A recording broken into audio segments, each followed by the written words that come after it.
Welcome back, listeners, to another episode of Sorcerer Spotlight. Today I have Dumah with us today. How are you doing today, Dumah? I'm doing great. How about yourself? I'm doing pretty good. We were talking a little bit before this, and I was telling him how I have a sunburn, and so it's a little bit miserable, but it's okay. We'll survive, right? Yep. So during this time, it's been really difficult for a lot of people, like not being able to play Amtgard and stuff. So how have you been keeping yourself busy? Okay, if people haven't heard, I've moved down to Trueville, and I have become the Royal Guard down here for the rain.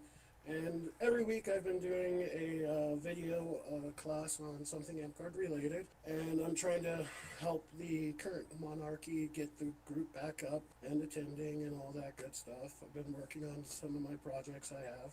Yeah, that's really cool. Like that you're able to, you know, kind of make a situation that's, having to move and stuff, but then um, still being able to help out the park there. It's always great though when you go to a new place and you're like, hey, there's a park here. I can still play Amtgard and do wacky bats. As much as you can during the pandemic, right? But Yeah, and like I just started my own podcast too. I'm gonna be doing like druid stuff on that thing. oh, really? That's really cool. What's the name of your podcast? You're gonna laugh, but it's called the Storm Bear Den. Oh, that's actually a really good name. It's kind of like a play on words, especially because Duma, your character's like based around bear, right? Yeah, I'm the Storm Bear of both the Divine Order of the Holy Tempest and the Valley of the Holy Tempest, and it's basically I'm the avatar of the Holy Tempest, which is a Storm Bear. Huh, that is really cool. So, I know that a lot of your projects are also kind of like based around like, trying to make your garb, look better and stuff like that. I mean, you have the cloak with the fur and the hair, the bear head, I think, something like that. I can't ever remember if it's like exactly a bear head or just like the ears. It's a full-fledged bear head. Okay, it was the bear head. I was like, I think it's the full-fledged bear head, but I was not sure.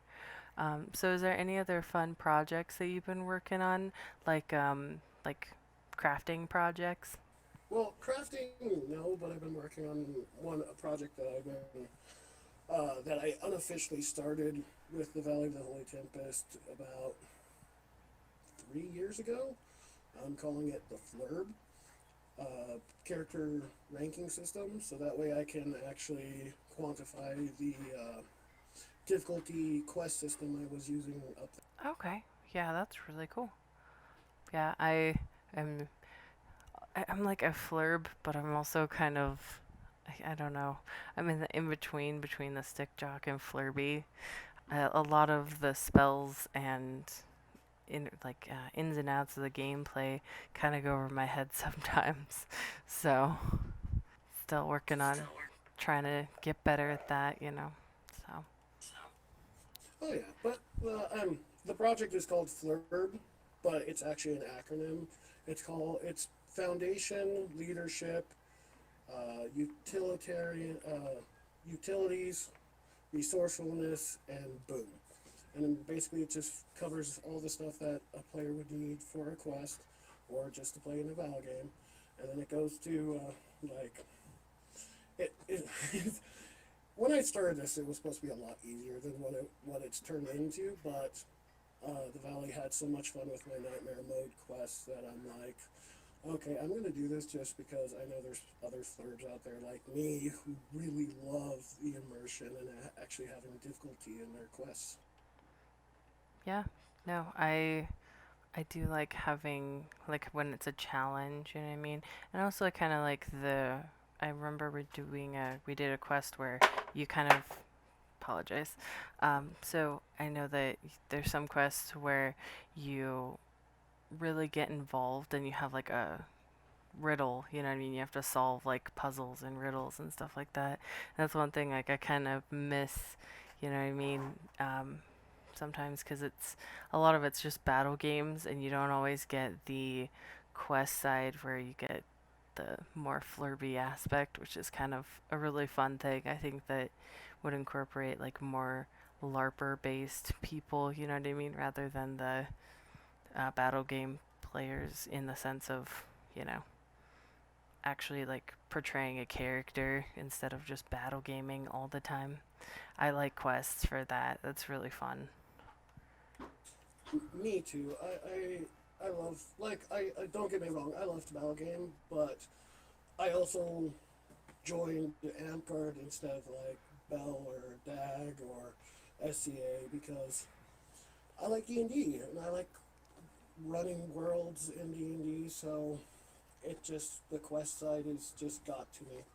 Um, Especially when I watch my players like cursing me out because why did you do this to us? Oh, and I just tell them straight up because you chose nightmare mode, not me. I gave you the option.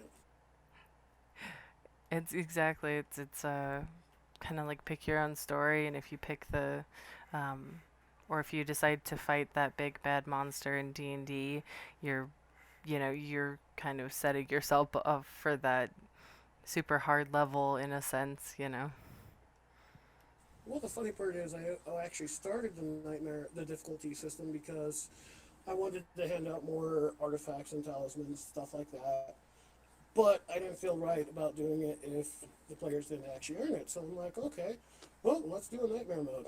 And then I designed the first one to be winnable by the skin of their teeth or lose horribly. And it was like a caravan mission, and it was hilarious but fun. Yeah, no, that's great. I know that the zombie game that we went up during my reign as queen, when we went up there and played the zombie game, it was so much fun, but it was so frustrating because like every time I would get away in time to not be a zombie, but then like I would turn around and like yeah, I mean it was such a fun game, and I enjoy your games that you make, and it's always fun to like think outside of the box and find different ways to entertain people, right? Oh yeah, Zombie Panic, the game you're talking about, that game surprised me because I wasn't expecting the people I shared it with to just explode and be like, "Oh my gosh, this is so fun! Yes, let's do it again." Because like, um, I first found like I modified it from a video that Corridor Digital's secondary channel was doing with Nerf weapons, and then I modified it to play for Amtgard, and then I'm like, well, this ain't gonna be good because well at that time I was kind of still newish, so then we did some test runs at my park and then sent it to some friends and they all went ecstatic. And then I'm like, how the heck did this game get so popular? Yeah, I mean, like, it's just, I think it's because it's different, you know what I mean? A lot of the times you go into battle game and you're like, oh, okay, it's objective based. I need to go here, here, do this, and okay, that's similar. Or capture the flag, or you've got the ring the bell, or the three-man team, you know what I mean? Very similar stuff. So I feel like the zombie one was very much like, it had its own take on things, and it had this like a different spin on different type of game, you know what I mean, like almost like kill your killer, but at the same time not, you know what I mean. Yeah, I think it also takes everything that you learn while battle gaming, like teamwork, um, uh, having a goal to win, and this throws them out because what happens if that person right next to you turns into a zombie and then they're the boomer? Or the main thing that I find funny is the entire goal is to live until you die because there is no winner. The zombies always win. Yeah, and it's kind of like even though there's not necessarily a winner, there's kind of like a last man standing, right? But like at the end of the day, like you, even when you quote unquote die, right, or you get bit, you're still active in the game. You know what I mean? You're not like, oh, you died, so you have to go wait till everyone's done dying and then you get to have to come back. You know what I mean? Like in a ditch where it's like you just hit each other and then if you die right off the bat, then you have to sit there and wait for everyone to be done and then go start again. So it's kind of a cool way of like, nope, you're just a zombie on this team now and you're gonna go fight other people.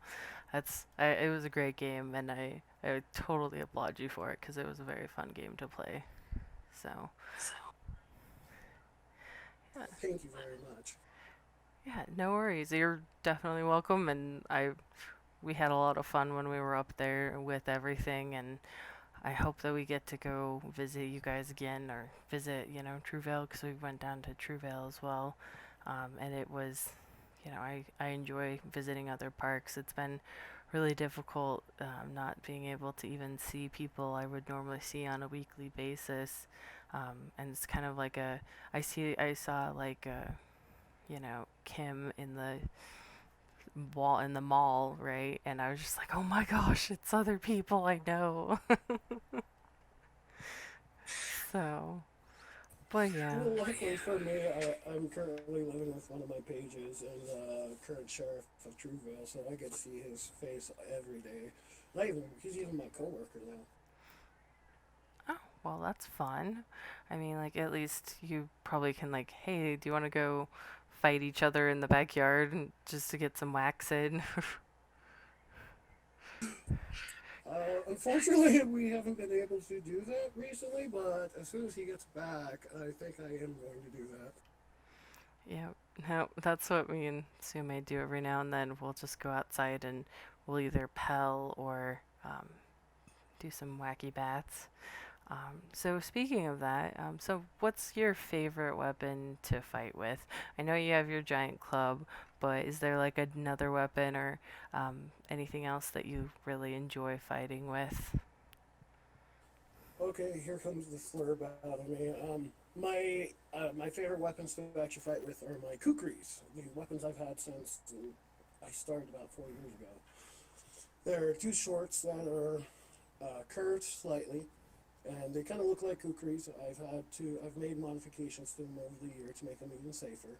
But those things are so fun to play with because they're a mental mind game to people. Because like if I'm playing at my park where they know how I fight with them, they know how to block it. But when I'm going to like kingdom events and I start fighting others, they think it's going to hit differently, but it'll hit lower than what they think, so they block wrong. So I get easier kills and just mess with them mentally. That's fun.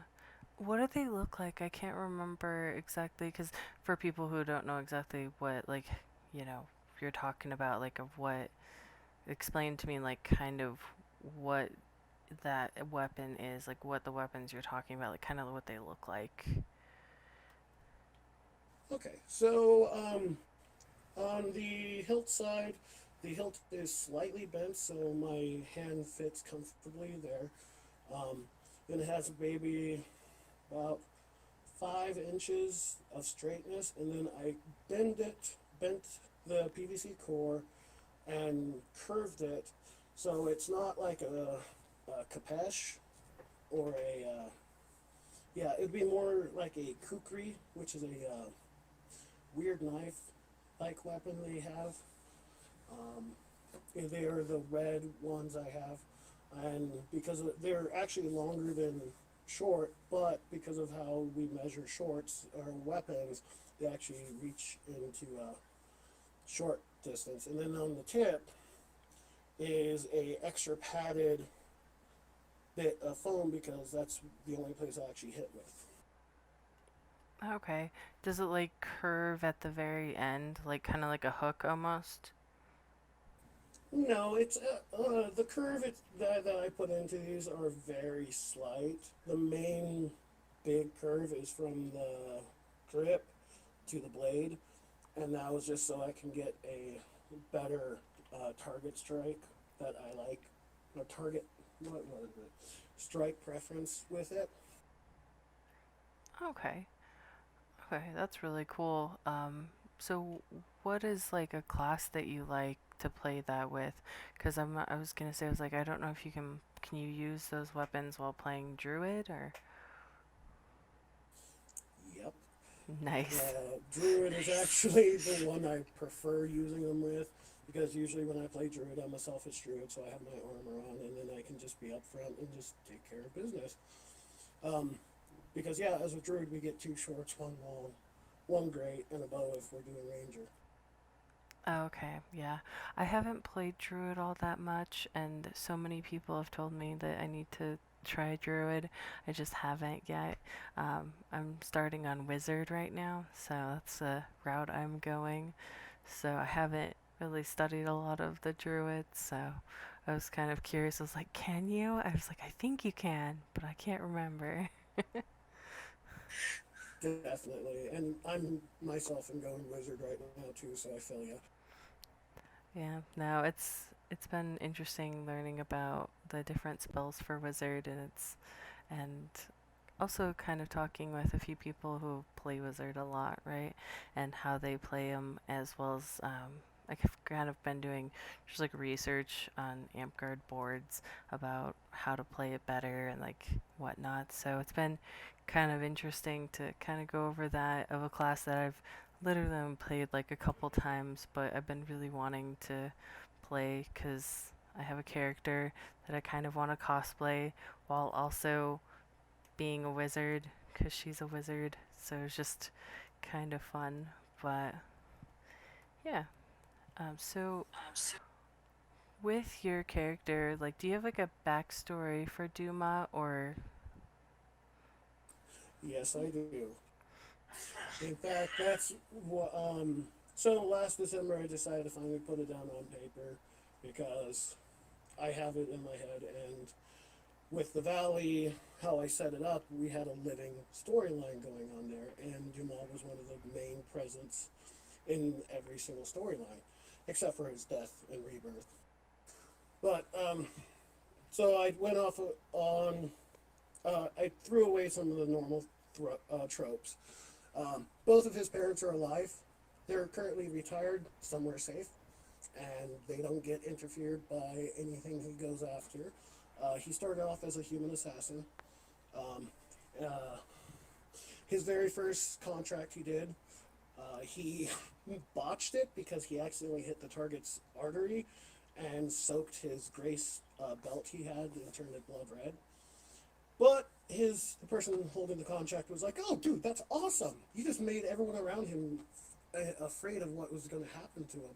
And then, like with my backstory, I'm actually working on it right now to put into a ANS whenever those come up again. But he took a contract to kill a duke that was just being horrible, overtaxing, starving his people. Well, he didn't know it was a setup. So he went in, tried to found the Duke exactly where the contract said he was going to be, and tried to kill him. Found out that he was wearing armor. The Duke made fun of him, and then the Duke was very surprised when the dagger went into his head and then the sword went through his neck, and then he dies. But what I was trying to do with that is give reasoning for why I was a Phoenix Plus. So, as he was dying, he felt everything dying, and he saw the Phoenix come into him, burn his soul with the mark, and then he got reborn. Hmm, that is really cool.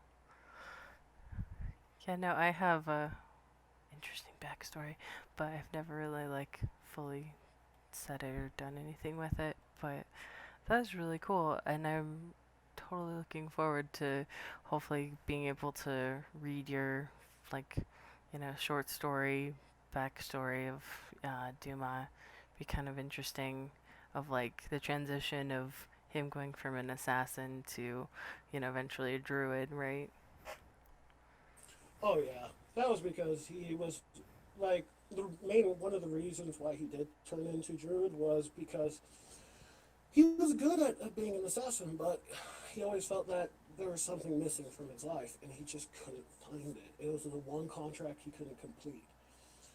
So when he finally became Phoenix West, he wandered around, was in a tavern drinking mead while these two weird Phoenix West were drinking milk, and they got an orb from the Divine Order of the Holy Tempest saying, "Our lands are under attack. If you're hearing this, come." Well, they go find the keep, and then he found the shrine of the Holy Tempest. And then he touched it, and he was talked to by the Holy Tempest, the god of nature and storms there. And then he found the part. He's found the part of his soul that was just missing. So he started to focus on protecting the valley. And then once he finished up with his assassin training, he decided, oh, my god is a god of nature. Why not go druid? Hmm. Yeah, that's a really cool backstory. Yeah, it's so fledged out. It's always really cool to hear, like the creativity and, you know, different backstories that people have. And I know that some of them are, there's probably a lot, way more to it, right? Um, but also, I was kind of curious. So, how did you, as Dale, come into, like, how did you find out about Amtgard? Okay, this is the cheesiest story ever, and I still laugh at it. So, it first starts when I was 18, 19, 20. I was part of a D&D group that had two members of Mithril Hills, which is the Longview, Washington chapter. And one day we were having a little break, and they're like, "Hey, you guys want to check out what we do?" I'm like, "Sure." So they gave us a quick rundown, and then flash forward to 2013. I had met my friend Remington, the Laughing Man. He was one of the people drinking milk. And the reason why those two were drinking milk, they're both LDS people, so I thought that would be cool to incorporate that because that's a big part of their life. So me and Remington had training weapons, like hard plastic weapons. He had a punch shield, a tomahawk, a Gladys, and something else. I bought me two daishos. No, Chinese dowels. And we were just sparring with each other with this. We would get so many bruises that one day we had this, we couldn't sit down because of how many bruises we had. And he looked at me, he's like, "Man, I love sparring with you, but ow." I'm like, "Okay, I know of something that we might be able to do, still do the sparring and stuff, but a lot safer." So then I looked into opening up a chapter because Burley, Idaho didn't have one at the time. And then we got all of the stuff together, and the best part about this entire thing is the day that me and the four others sat down, signed the contract, we had a full-fledged tempest happening outside. Nice. And that's where the Holy Tempest comes into play.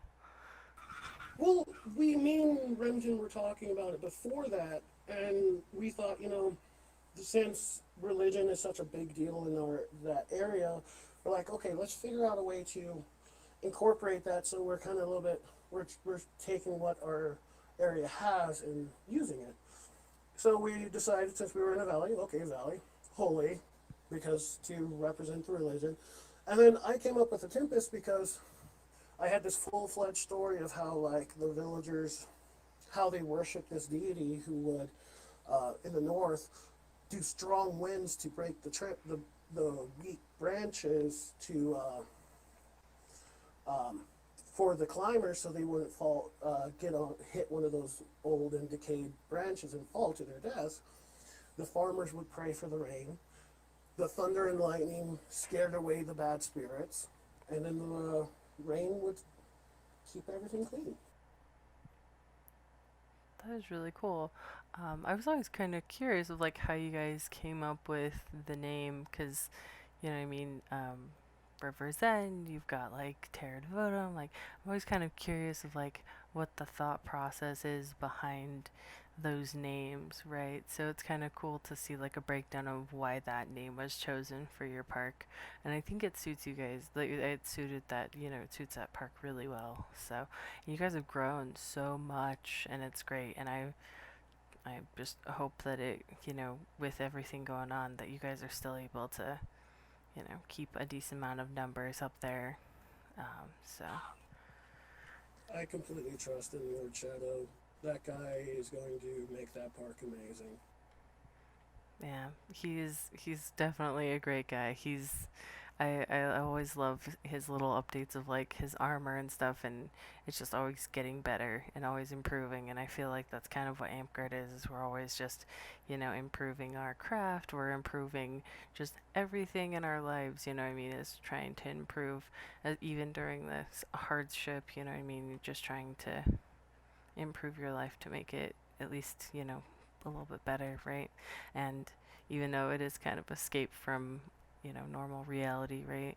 You kind of make it into, it also really affects your life as well. And I always hope that people are getting affected by Amtgard in a positive way. And if it's ever, um, you know, overtopping the mundane life, I always tell people you need to focus on your mundane life before you can really do something with your Amtgard's life, because mundane life comes first, right? So, Yeah, that's something I always tell people. I play Amtgard as a hobby. I have a job, I have a life, I don't want to get injured, so I play Amtgard to the safest I can, and it's just a hobby. yeah, and it's definitely a fun one. So, but yeah, so with everything, what is something that you feel like you really bring to the game? Like, that's something kind of special to you that you bring to Amtgard and the kingdom.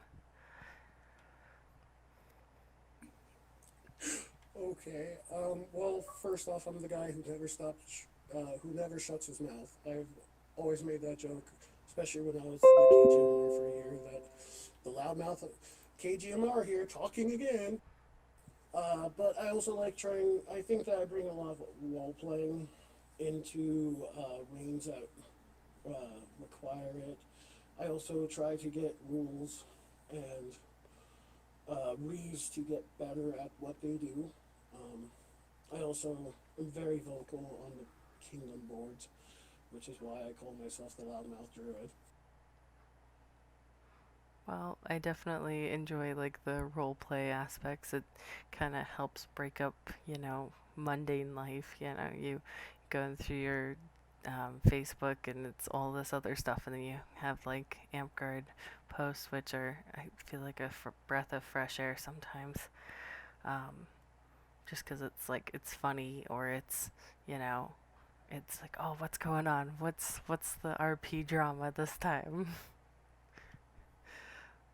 Oh, definitely. It's really amazing. We have a really good kingdom when it comes to like the role playing side of the game, and I love it. Especially like Richard Russ or Gravedigger. That guy and me should never get put together.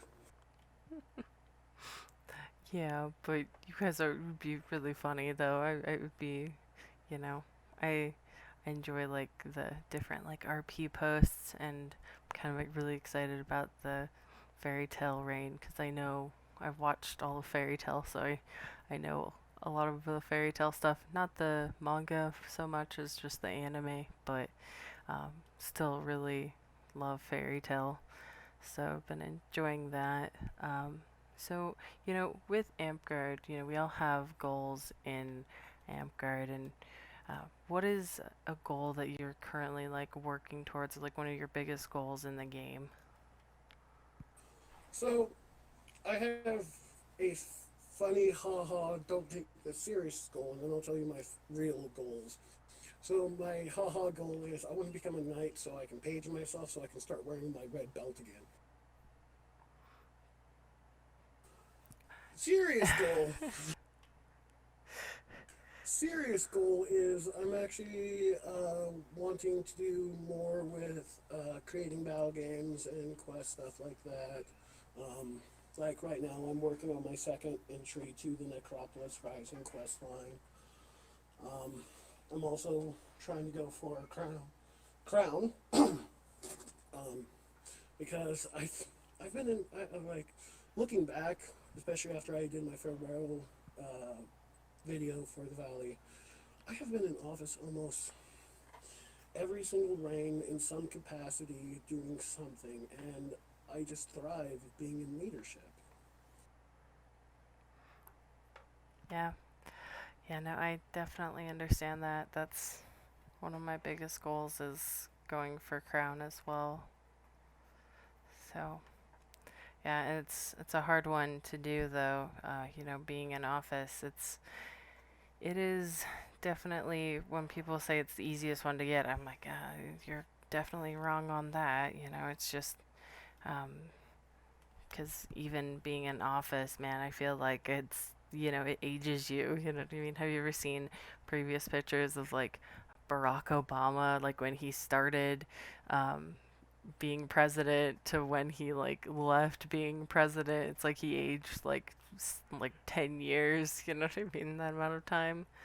And I feel Yeah, like the same way as in Amtgard. I do agree with you on that. That is, but the weird thing is like, for me, it's not actually that taxing. But I currently have a page, Jackson, who wants to run for Monarch position. And I'm like, dude, start slow, because just in my year of being KGMR and being on the disciplinary oversight board, you don't want to deal with that. Just ease into it, ease into the positions, because it is rough, and some people aren't just can't really handle that kind of stress. And being on that DOB, I applaud every single monarch who gets into office and stays fully for their own choice, not if something happened to them, because that just recently happened and nothing against her. She's amazing. Yeah, and it's hard to like, as I said, at the end of the day, if your mundane life, if you can't handle even like your mundane life, definitely stay taking a step back from Amtgard, especially being in office. You know what I mean, is something you definitely have to do and keep aware of. That's one of the reasons why I haven't really gone for any offices recently, just because I needed a break and also school. So, you know what I mean? And it's after being queen or being like the monarch of the desert winds or the kingdom, you know what I mean? You definitely need a break after that because especially during the summer rain. I know the winter rain is also difficult, but the summer rain has the calm meeting, and that was that was an interesting meeting that got rained out. But yeah, I definitely agree that like it's not, and it's also not for everyone. And people think like, oh, that's the only way I'm gonna be able to be a knight. No, you can do other things to be a knight. You know what I mean? Um, Flame is if you're like, hey, I really can't handle the stress of being in office. I always tell people then try flame. You know what I mean? Try going for that flame night and just always be there. Just always be there helping out and being that person that is like you're reliable and dependable on, and whenever anyone needs anything you're always right there, and no matter what, someone will see you. Like even if it takes a little bit, they will see you if you keep doing it. You know what I mean? And yeah, so Yeah, completely. Um, yeah, that does bother me too when like people are like, "Oh, crown's the only way I'm gonna get knight," and I just look at them like, "Can you craft? Because that would be a lot easier to get into than crown. Crown is like the is a hidden threat in the night belts because it is so difficult. Just like I haven't been Kingdom Monarch, but um, during my last reign as sheriff of the Valley of the Holy Tempest, I ran into a situation that no one in the kingdom has dealt with before in Amtgard. And that was, we had an active shooter in the block right next to the park we were at. And it was like, okay, what do I need to do here? I have to think on my feet and do this. Okay, everyone with kids, get into the vehicles, get ready for a quick escape. If need be, I'm going to go talk with officers, see if we need to evacuate, what needs to go on, and etc. It was very. I was so mentally exhausted after that. Yeah, no, that is insane, and it almost feels like, because I feel like sometimes when you're in Amtgard, you almost feel like you have a safe little bubble around you, and so when something like that happens, it just kind of like it's super jarring, right? And I, you guys did a really good job of like figuring out how to deal with that situation, because in that situation, I would have done something similar of, okay, first off, breathe, calm down. It's going to be okay. Just figure out who I need to talk to in law enforcement. And I feel like you did a really good job in like being like, hey, I need to talk to law enforcement, see if we need to, like, where we need to go, get people in at least cars because there's at least some protection. You know what I mean? And yeah, no, that's definitely a hard situation to deal with. And that's actually kind of one of the questions that I had here was, what's something that you've struggled with in the game and had to overcome? And, that's something similar. But is there anything else that you've like really struggled with in the game that you've had to like overcome? Um, for okay, so well, the hardest thing that I personally felt that I had to overcome in Amtgard was getting my name out, because for the longest time we were the redheaded stepchildren of the Desert Winds. No one ever visited us. People would visit Boise. People would visit Las Vegas because, well, it's Las Vegas, or Terra Devona. But um, instead of just being like, they don't care about us, I decided to go full on, hey, you're not going to stop hearing about us until you come visit, and actually be, hey, we're here. Come visit. We're close. Yeah, and that's one of the things like I really focused on is like trying to get to all the small parks, you know what I mean? At the end of the day, the duchies, the nice baronies, they'll be there, you know what I mean? But I feel like we at the end of the day, if you have to travel, you know what I mean, and you can travel, right? Um, I definitely recommend going to like the small parks and really focusing on them because that's where you'll see more growth is like when people go to those small parks to help them. It also kind of shows that you care, you know what I mean? You care about the small parks rather than just like, oh, I only care about my duchies, you know what I mean? Yeah, and that's one reason why I became so vocal on the Kingdom page, was to get people's attention to the valley. Like, hey, we're here. We actually have some cool stuff. We need some help. Come on. Come join us. Show us some of your tips and tricks. And we really enjoyed our time there. I talked with Ginger on the way home, and we are just like, oh yeah, that was great. Like, we had so much fun, like, hanging out with everyone, doing battle games, even though it was really cold. But we still had, like, Afterguard where we hung out and just, like, talked for a while and just, chit chatted and ate food. Oh man, the days of just sitting in a restaurant with friends and chit chatting after fighting each other all day. Oh, I miss it. So do I. I miss all those weird looks I get when I'm still wearing all my garb, just eating at Jack in the Box. Oh yeah, it's funny because any excuse to wear garb, I will wear garb. And I'll just and Sumi's like, "What are you doing? You don't need to wear garb while we're practicing." I was like, "But it's but it's we're fighting, and I want to wear garb." Hey, your garb is what you fight in. So if you fight in pants or shorts or skirt or whatever, you're not fighting in what you're going to fight. So it's going to be a lot different. That's fair.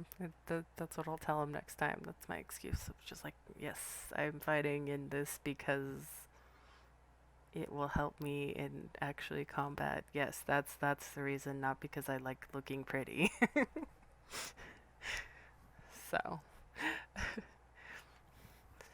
I also just like really like the tunic, the snow white dress. I just like how it sits and it's just great. I love it, and uh, it's like my favorite piece of garb I have. Um, but yeah, so you've been. How long have you been in Amtgard now? It's been. So, it would be, it's a little bit over 4 years now. We signed our paperwork the day of Salt Wars in 2016. Oh wow, yeah. I think I remember that, especially like with the announcement during that time. Um, so, with everything that's been going on and like with um, how far you guys have come, like with how far the Holy Tempest has come as like a park, um, who's someone that you've really has inspired you or really affected you in the game? So I have two answers to this. One answer is a new person that joined, and then one is a veteran who has taken me under his wing. The new person, the newer person to Amtgard that just really inspired me is Lord Shadow, aka Kevin Meadows. That guy came to us one winter, and the only reason he came was because his wife was joking with him, was like, heard about us, and she was like, "Hey, we should go do this." And his response was, "Oh, a bunch of nerds throwing, swinging foam weapons at each other, dorks." And she just looked at him. "You play uh, Final Fantasy Online in your underwear?" And he was like, "Okay, fair enough. I'll go try." And the funniest thing was, he came to us with a just after a knee surgery, and then now look at him. He's wearing. He made his own scale mail. He has been. He pushed the tech level of the park so much, and anytime I needed anything, he was right there. If I need a position filled, he's like, "Okay, I'll run for it. I'll do it." I'm like, "Okay, you sure? This is a lot of stuff." He's like, "Ah, I get it. You'll teach me." And he just keeps pushing himself further and further. And like, if I have something I need made, I'll just talk to him and see how he would do it. And the guy is just, he has a drive that is awe-inspiring. Yeah, I've seen how much he's improved, especially like with his armor and stuff. I mean, I remember when he first started, how it was kind of like a basic kit, right? Like when you first start out, and then it just grown and grown. And I think he's like learned new techniques, and he's like shared that with everyone at the park, and it's really like I've seen the growth in Holy Tempest. I think a lot because of you and him. You know what I mean? I've seen the growth as well as the attitude, which has just been great from both of you. So, Yeah, that guy has shown so much growth. Like I said, he just got done with knee surgery when he joined us. And like on the field, we have a loving nickname for him. He's our gimp, and I'm his gimp keeper to make sure he doesn't do anything stupid. Same with Sir Jester or Saint Chester. He's also a gimp keeper of Kevin. And then, like in the beginning, he would just like he couldn't go like 10 minutes into a battle game without collapsing because of his knee. Now, we're like when last time we played together, I had to look at him and I'm like, "No, take your armor off now. It's too hot. Your knee's gonna get you. You're going to be exhausted. Just take it off." And the guy's amazing. He's moved so far. yeah, no, he's really improved quite a bit, and it's been great to see. So you mentioned that there was another person that you had also affected you and inspired you in the game. Who was the other person? Oh God, I hate his Amtgard name. Lucretius? CJ Stevens from Boise. He was the first one from Amtgard to actually reach out to us when he found out that, hey, there's a park forming down there. Let's go see what happens. In fact, in our first like 3 months, he actually he organized a trip down to Burley from Boise with a bunch of people from his park, and he came down, he talked to us, he helped us, and then me and him have become very close. Um, we currently have a running joke where uh, if he gets paired on something I'm trying to go for, I'm always going to be his apprentice in it because I was his apprentice druid, I was his apprentice reeve. Um, he is he's taken me under his wing, and he's the one who pushed me. Well, he didn't push me. He convinced me to go druid, and he just he helped me out so much with learning the game and being better player and all that. And then he just keeps taking me under his wing. He's like an older brother to me. Well, that's really cool, especially like when you guys were first starting. It was probably really helpful, having another park kind of close, you know what I mean, to be able to help you, you know, make those, baby steps to be able to get bigger as a park and, kind of bounce ideas off of, and as well as help with increasing, like, your class games and stuff like that, you know what I mean, and being his apprentice. That's really cool. Yeah, he's been an amazing addition to my life, especially in Amtgard. Um, we always push on. We always talk to each other. If he's having some troubles with something, I'll help him. If I'm struggling, he'll help me. If there's anything class related, I always go to him because, like I said, it's a running joke that eventually we're just going to be consistently apprentice mentor, apprentice and paragon to each other until we run out of classes. That's pretty funny. Yeah, I was like, it's like, if you get all the paragons, do you get like a different award, right? Well, that is kind of another thing, another goal. Now I think of it is to actually get paragon and everything because I like learning about stuff like that. So, woo-hoo. Yeah, that'd be really cool to see someone who's just paragon of every class. Be kind of an interesting thing to see. I don't know if I've seen that before in Amtgard. Probably might be someone out there, but I haven't heard of anyone like that. Oh yeah. Um, I know there's like the four belters, but I'm with you. I don't think I've ever seen Paragon everything yet. yeah, I was gonna say, I was like, what do you give someone who's a paragon of everything, right? Definitely like almost a, I don't know, it would be like a master paragon at that point, I guess. But so lastly, like my last question of the day is just what's your favorite rain theme to date? So like a theme of an event or a theme from like a park or something like that that you've really enjoyed. Okay, so there's once again two answers to this because I'm a weirdo like that. But kingdom level, it had to be Thorkel's. Uh, uh, what was it? Fall of the Daystar campaign. That's when I got the nickname stuck as the Storm Bear, and that was so fun playing in that rain and just being able to interact so much. Then my second part is it was the Death of Dumah storyline for the Valley of the Holy Tempest. Okay, and was that like a rain you did as like the sheriff? Yep. So basically, what happened, like I said before, the Valley has a living storyline. And the main villain of the storyline is Razgul, the ancient demon who has just plagued the valley for years and decades and etc.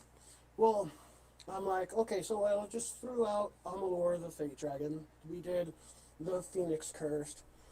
Why not we finally focus on Razgul? So we did the previous reign was taking down the children of Razgul. We had a harpy, we had a troll, and all of these were half arch or half infernal descendants. We had a dragon, and we were planning on getting a female knight to come down and play the infernal daughter, but we didn't have a chance to, and it just didn't work out. So I decided, This is going to be a good campaign. This is going to be a good storyline. I'm going to do the full out. So, beginning of it, I rip the Infernal Daughter's soul into shreds and remove it from the Great Cycle, which is something if you have any questions about that, just PM me. Um, but, so, Razgul, it is finally found out that Razgul has put a spell onto the souls of his children, so when they die, he gains their power. Well, they killed all but two of them, the troll, the Infernal Troll, and the Infernal Daughter. And so basically became an ancient demonic god. Well, he didn't like the fact that I ripped his daughter's soul apart, so he burned the Phoenix Blessing out of me and then put a ancient demonic god level curse on me that could not be removed. So I died during that storyline. Oh wow, that's that's really cool. Yeah, it kind of reminds me of Ra's al Ghul when you said the name from Batman. Yeah, I get that a lot, honestly. Well, yeah, because it sounds really close to it, so it's just like, huh. But yeah, that storyline, I put up a bunch of like RP for it. Basically, it was a way for me to get closer to the character I actually want to be as Dumah. So the entire quest line series is this: the players of the park are taking up the responsibilities that Dumah did when they were hunting down the big baddies during the other quests. Well, while that was happening, my soul was going through the trials of death through by my new god, Slayer Tiakamun Deathsun, a draconian god of death and king of another realm. And so basically, it ended with me coming back as a god's blast and having both my gods go, "Hey, did we tell you you could sleep on the job? No, get back up, take your mantle, and get the job done." Huh, that's a cool story. It's actually still on the Valley of the Holy Tempest Facebook page under, if you look for Quest RP topic, it's under there. It's really interesting. I'm actually compiling it into a ANS entry here soon too. Do like a short story. Yeah. That'd be really cool. I'd really love to see how you do that, and like how it ends up being kind of like summarized and put together, right? I love short stories, but I get really long-winded, and I'd be better at like doing novels, I think, in writing. Short stories are just like, okay, I have to go through all of this in this amount of time. How do I do that? Because like I want to explain more about this character, da da da. And if like I'd be so much better at like novel writing, but there's only so much time you have when you're judging ANS, and that's why there's that limit. But it sucks sometimes because you're like, I wish I could write like another couple pages at least.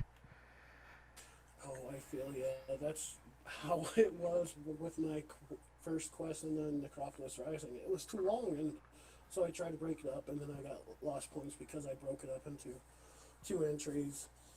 So I understand that, like, that's how I am too, but I'm trying to get some because I write. I have like 3 books in the works right now, and I do all this role play for Amtgard, and I'm like, the way I do the RP for like quest lines is it's a story upon itself that is giving hints to the players of what might be coming up.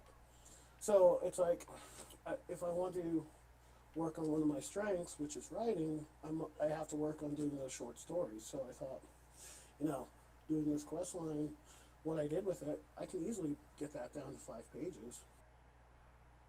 Yeah, definitely. So yeah, it looks like we're about time now. So, I just want to, thank you for being on here. Was there anything else you wanted to say before we let you go today? Yes. I'm gonna call out all of you Kingdom players and anyone in Amtgard. Learn the rules better, you guys. Learn the rules. Learn every little intricacy about it, because the more we know the rules, the more fun we're going to have in those battle games, because there's no stopping for clarifications. Learn the rules, know the rules, and we're going to have a lot more fun. Yeah, definitely agree. The more you know, right?